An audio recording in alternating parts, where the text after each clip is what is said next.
Hi, so I'm back to show you how to use something called Jamboard. Again, this is probably something that a lot of you have seen before. Just want to quickly show you how we're going to use it in world literature. So basically, Jamboard is kind of like a big whiteboard online. Some things about navigating Jamboard, you'll notice when we created Jamboard, there's probably going to be some information on it already. And to scroll through the slides, you can just hit next frame up here. Okay, so this is something that we'll use to kind of collaborate together like we're writing on a whiteboard. Okay, so it's important when you get to Jamboard, look for your class. So this is Parsons period 2, 3, 4. Say I'm in Carpenter and Hanson's class period 3, I'm going to go there.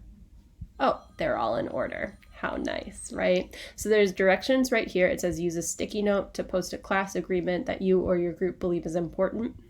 Sticky notes are over here. It says sticky note. You can change your color. I'm feeling kind of blue today. Okay. So I might write, I think it's important that everyone gets a puppy. Don't write that. It's just an example. Okay.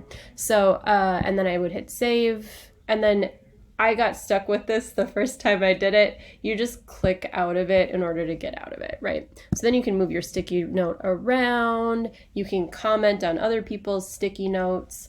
Yeah, so go to it. Click on your link, find your class, add your sticky note. Bye-bye.